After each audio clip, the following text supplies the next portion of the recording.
अलंकापुरी पुण्यभूमी पवित्र, तिथे नांदतो ज्ञान राजा सुपात्र.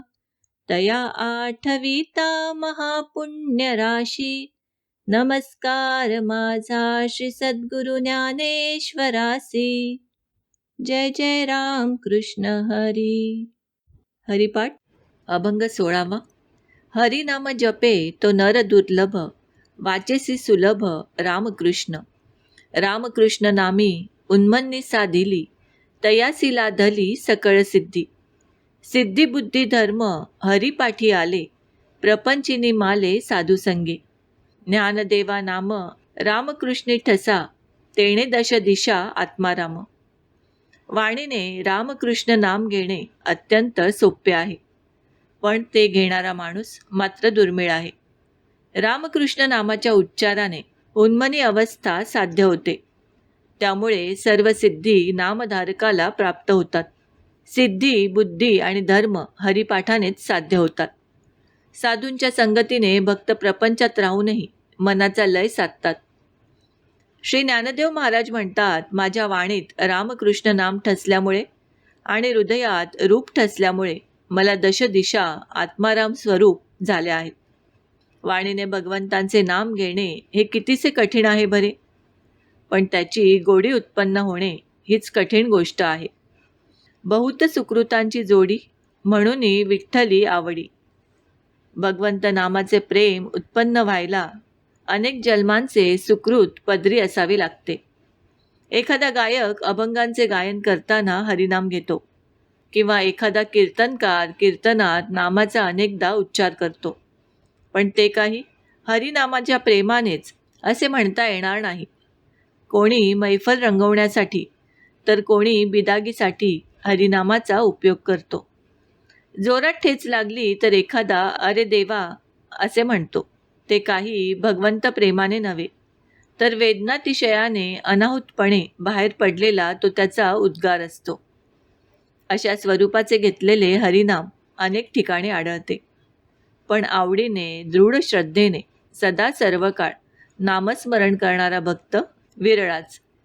कित्येक जण प्रेमाने नाम घेतातही, पण त्या जोडीने अन्य साधन केले पाहिजे असेही त्यांना वाटते. नामच सर्व काही आहे अशी दृढ श्रद्धा असली पाहिजे. तुकाराम महाराज म्हणतात, नामाची आवडी तोची जाणा देव, न धरी संदेह काही मनी. नाम म्हणे तया उरले साधन, ऐसे हे वचन बोलो नये. नामाच्या नितांत गोडीमुळे हरिनामाचा ज्याच्या वाणीला सारखा चाळा लागला तो खरा नामधारक. त्याची स्थिती तुकाराम महाराज म्हणतात, माझी मज झाली अनावर वाचा, छंद या नामाचा घेतलासे, अशी होते. त्यामुळे प्रत्येक श्वासागणिक त्याचा नाम जप चालू राहतो. अशा रीतीने हरिनाम जपणारा दुर्मिळ असतो. अखंड रामकृष्ण नाम घेणाऱ्यालाच उन्मनी अवस्था प्राप्त होते. उन्मनी अवस्थेत मनाचे संकल्प विकल्प थांबतात. बाह्य विषयांविषयी तसेच त्यांच्या स्मरणातही बऱ्या वाईट कल्पना करणे हा मनाचा स्वभाव आहे. एवढेच नव्हे तर तेच त्याचे स्वरूप आहे. एखादा विषय चांगला वाटणे व तो हवासा वाटणे हा झाला संकल्प, आणि विषय चांगला नाही असे वाटून तो नकोसा वाटणे हा झाला विकल्प. या संकल्प आणि विकल्पांमुळे विषयांबद्दल राग, द्वेष, हवे नकोपणा उत्पन्न होतो. त्यामुळे सुखदुःखे उत्पन्न होतात. हे रागद्वेषच जीवाच्या जन्ममरणाला कारणीभूत होतात.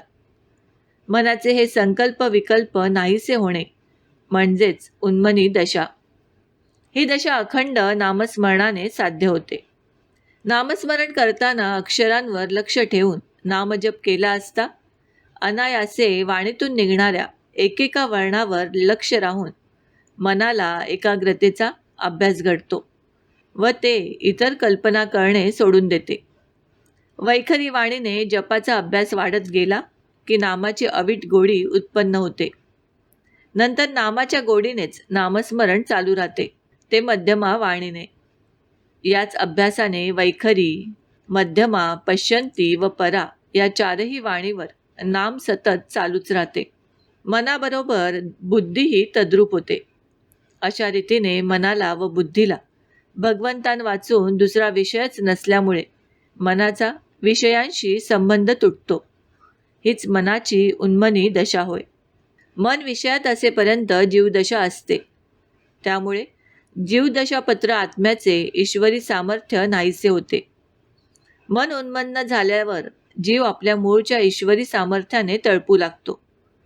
त्या मनाने होणारा संकल्प ईश्वरी संकल्प होतो. त्यामुळे तो सत्य होतो. संकल्प सत्य होणे म्हणजेच सिद्धी.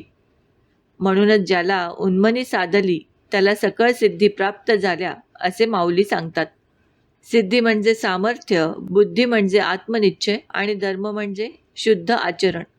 या सर्व गोष्टी हरिपाठानेच साध्य होतात. काय नवे केले एका चिंतिता विठ्ठले, असे तुकाराम महाराज म्हणतात. नामस्मरणाने सर्व समर्थ हरी वश झाला असता नामधारकही सामर्थ्य संपन्न होतो.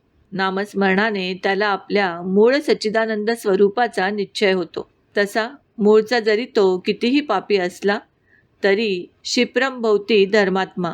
श्री वाल्मिकी ऋषी हे याचे साक्षात उदाहरण आहेत. पण हे फळ अनुभवाला येण्याकरता साधूची संगती पाहिजे. संत भगवत स्वरूप असतात. त्यांच्या संगतीत नामस्मरणाचे व त्याबरोबर भगवंत भक्तीचे प्रेम होते.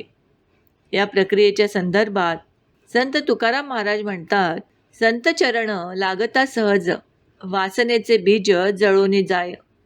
मग राम नामी उपजे आवडी, सुख घडोघडी वाढू लागे. कंठी प्रेम दाटे, नयनी नीर लोटे, हृदयी प्रकटे रामरूप. संत एकनाथ महाराजही म्हणतात, संतांची शरण गेली या वाचुनी, एका जनार्दनी न कळे नाम. श्री ज्ञानेश्वर महाराज म्हणतात, माझ्या वाचेच्या ठिकाणी रामकृष्ण नाम दृढ ठसल्यामुळे तसेच अंतःकरणात भगवंतांचे रूप दृढ ठसल्यामुळे मला 10ही दिशात आत्माराम भरलेला दिसतो. हाच आत्मज्ञानपूर्वक भक्तीने येणारा पूर्वानुभव होय. बाहेरच्या नामरूपासह भासणाऱ्या आत्मरूपावर आत्मप्रेम करणे याला भक्ती किंवा सहज स्थिती असे माऊली म्हणतात. आणि ती प्राप्त होण्याचे साधन नामस्मरण हेच होय. मित्रांनो, आत्तापर्यंतच्या मागील सगळ्या अभंगातील हरिनामाचे महात्म्य पाहून नामा म्हणे फार सोपे हे साधन, वाचे नाम घेणे इतुकेची, असेच कोणालाही वाटेल.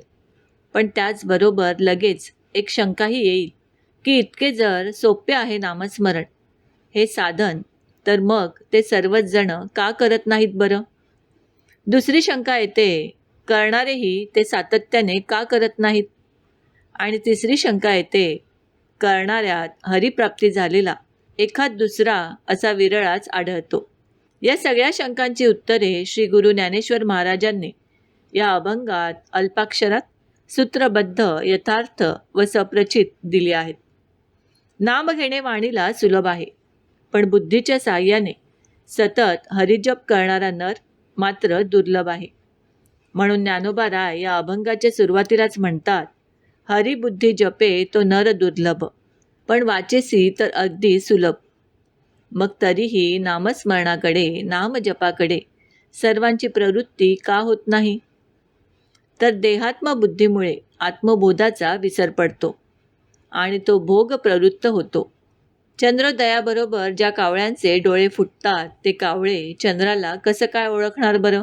तशीच विवेक वैराग्याची शिवच ज्यांना माहीत नाही त्यांना भगवंत भगवत नाम याची ओळख, जाणीव, प्रवृत्ती कशी काय होणार ना? मित्रांनो, पंच इंद्रियांना हव्या असणाऱ्या विषयांवाचून अन्य त्यांना काही रम्य वाटतच नाही आणि इंद्रिये जे जे म्हणतील तेच करण्यात त्यांना रस असतो. अशांना कितीही कसंही सांगा त्यांना हित कळतच नाही. इंद्रियांबरोबर मन पण विषयांकडे धावत असते. म्हणून त्यांची भगवंत चिंतनाकडे, नामजपाकडे, नामस्मरणाकडे प्रवृत्ती होत नाही. मनाची चंचलता वाढली की बुद्धीही कलुषित होते, भ्रष्ट होते व तो जीवदशेत गुंतून पडतो. मग तो नामस्मरण कुठले करायला?